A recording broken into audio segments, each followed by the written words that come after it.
제가 유튜브에서 공개적으로 예측을 했어요. 어땠습니까? 시장은 어떻게 됐어요? 거의 저의 예측대로 정확하게 맞아떨어졌습니다. 그렇죠? 근데 이게 사실 제가 무슨 점쟁이 같이 이런 능력이 있다는 얘기를 하려고 그러는 게 아니라요. 제가 계속 누차 강조하지만 이게 하나의 메커니즘이에요. 이렇게 메커니즘. 그러니까 큰 흐름을 보고 그 안에서 어떻게 돌아가는지의 어떤 운영 원리예요. 그런 원리들을 이해하면 어느 정도 이런 상황을 예측할 수 있는 수준이 될 수가 있습니다. 그래서 제가 얘기를 해드렸던 건데 오늘은 거기에서 조금 더 깊이 들어가서 한번 얘기를 해볼게요. 그래서 이제 모든 곳이 다 똑같이 올라간 건 아니잖아요. 그리고 어떤 부분은 좀 특별히 많이 올랐고 하는 그런 또 순위들이 쭉 나오지 않습니까?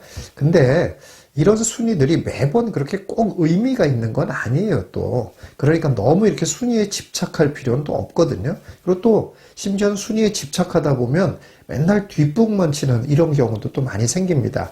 그래서 순위라는 거에 너무 과신하고 너무 지나치게 해석하는 건 옳지 않습니다. 자, 그런데 간혹 이런 순위들이 의미가 있는 때가 당연히 있겠죠. 그 중에서 송파구에 갭 투자가 많이 몰렸다는 건 많은 시사점을 주고 있습니다. 아주 중요한 세 가지 시사점이 있습니다. 첫 번째는 강남 대신 송파였다라는 겁니다. 이게 무슨 말이냐면 강남에는 토지거래 허가구역으로 묶여있는 지역이 굉장히 많이 있습니다. 그렇죠. 그래서 갭 투자를 할 수가 없어요. 강남이 아니라면 갭 투자를 할 수 있는 곳이 어디입니까? 그럼 바로 송파라는 뜻이에요. 근데 송파는 잠시를 제외한 나머지 구역은 다 토지거래 허가구역이 아니거든요. 그러니 송파가 훨씬 더 투자할 수 있는 곳이 많은 거잖아요. 강남에 비해서는. 그래서 송파라는 거예요.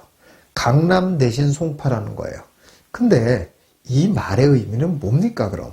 결국 강남에 갭 투자가 몰렸다는 얘기입니다. 강남을 못하기 때문에 강남 다음으로 몰리는 거예요. 강남에 갭 투자가 몰렸다는 건 뭘 의미합니까?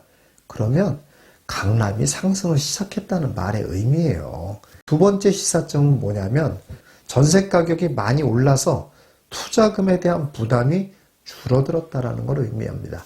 이건 너무 당연한 얘기죠. 근데 이 작아진 금액에 투자를 할 거냐 말 거냐는 결정은 쉽게 할 수 있는 게 아니잖아요. 여러분 보세요. 생각해 보세요. 그럼 이만큼 줄어들었어요. 그럼 이때 투자해야 돼 맞는 거예요? 더 줄어들 때 투자하는 게 맞는 거예요? 도대체 어느 정도 시점에 줄어들 때 투자하는 게 맞냐 이런 얘기예요. 그런데 중요한 거는 지금 이 시점 정도 줄어든 거에는 투자자가 몰리는 상황이 됐다 이런 얘기예요. 이 정도 가격대라면 싸게 느껴진다라는 거예요. 세 번째 시사점은 뭐냐면 집값이 오를 거라고 생각하는 사람이 많아졌다는 거예요. 자, 여러분, 이 갭 투자라는 거를 좀 한번 생각을 해봐야 되는데요. 갭 투자라는 단어가 주는 그 뉘앙스가 좋지는 않지 않습니까? 좀 뭔가 투기를 얘기하는 것 같고 이렇잖아요. 근데 사실 지금은 이런 갭 투자라는 게 투기라고 하기가 정말 어려운 상황이에요. 왜 그렇습니까? 갭 투자로 여러 개를 살 수가 없잖아요. 지금 취득세 제한 때문에. 그렇기 때문에 사실 이건 갭 투자라는 것은 이거는 투기의 개념으로 볼 수 있는 때가 벌써 지나가 버렸어요. 어떻게 봐야 되냐면 한마디로 말해서 내가 먼저 사두는 행위일 뿐이에요. 그냥 여러분 예를 들어서 이런 거 한번 보세요. 내가 한 6개월 있다가 해외에 나갈 일이 있어요. 그래서 그때 달러가 많이 필요해요. 그런데 달러가 막 지금 올라가고 있어요. 그럼 여러분 어떤 생각을 해요? 야, 그럼 달러를 미리 사놔야 되겠다. 이런 생각 안 하십니까? 그런 개념이에요. 집값이 이제 오를 거다라고 생각이 드는 사람들이 늘어났다는 거예요, 이건. 제가 이런 문제 한번 내볼게요. 자, 사람들 100명을 모아놓고 이렇게 얘기를 합니다.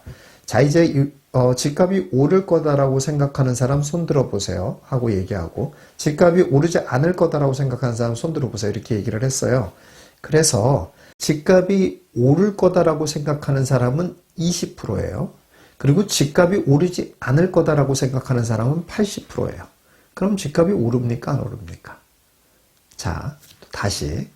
그럼 이제 조금 수치를 바꿔서 집값이 오를 거다라고 생각하는 사람이 40%예요. 집값이 안 오를 거라고 생각하는 사람이 60%예요. 집값이 오릅니까? 안 오릅니까? 이 두 경우 모두 다 집값이 안 오를 거다라고 생각하시잖아요. 그렇죠? 결국 사람들이 움직이는 거니까 안 오를 거라고 생각하는 사람이 많으면 집값은 안 오르는 거 아니야?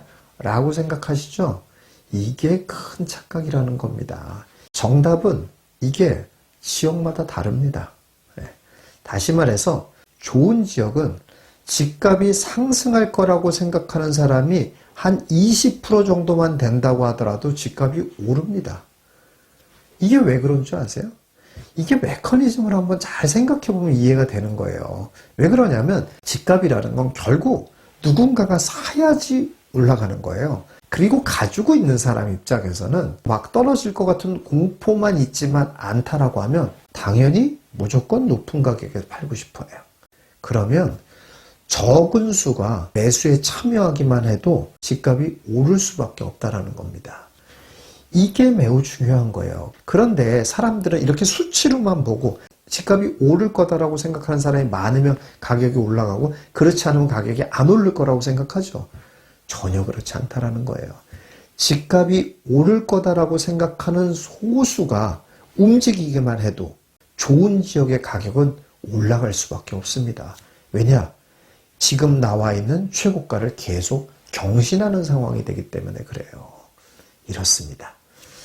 그렇기 때문에 이 송파구의 갭 투자가 늘어났다라는 얘기는 결국 집값이 오를 거다라고 생각하는 사람들이 움직였다라는 거예요. 자, 어떻게 되겠습니까? 이런 메커니즘을 이제 이해하시고 이런 시장의 시그널들을 여러분들이 이해하시면 아, 다음엔 어디가 가겠구나. 다음 시장의 모습은 어떤 일이 벌어지겠구나. 라는 걸 여러분들이 예측하실 수 있게 된다. 이런 얘기입니다. 이런 시장의 시그널들을 보시면서 어떤 생각이 드십니까? 뭘 해야 되겠어요, 여러분들은? 가장 중요한 게 뭐예요? 가장 중요한 게 여러분들이 관심을 갖고 있는 부동산이 좋은 부동산인가를 보는 게 제일 중요해요. 이렇게 이런 영향권 내에 있는 부동산일까 아닐까를 보는 게 매우 중요한 상황이다라는 거예요. 그래서 그런 영향권 내에 있는 부동산이라면 어떻게 해야 되겠어요? 여러분들의 계획을 좀 더 구체적이고 실천적으로 세워야 되지 않겠어요? 또 이런 영향권 아래 들어가지 않는 부동산을 갖고 있다면 어떡하겠어요? 그렇다면 포트폴리오 조정을 해야 됩니다. 그러니까 내가 갖고 있는 부동산이 결국 이렇게 분위기가 되니까 결국 나중에 내 것도 많이 오르겠지. 그때 기다려서 해야 되겠지. 이렇게 해야 될 일이 아니라는 거예요. 그런 데까지 영향이 안 올 거다라는 그런 부동산이라면 욕심을 내지 말고 매각을 해서 포트폴리오를 조정을 해야 된다는 걸 의미해요. 이런 것들을 여러분들이 체크해야 될 아주 중요한 시점이라는 겁니다. 자, 이렇게 되면 다음은 이런 갭 투자가 어디로 몰릴까요? 그리고 이런 시장에 영향을 줄 수 있는 곳은 어딜까요?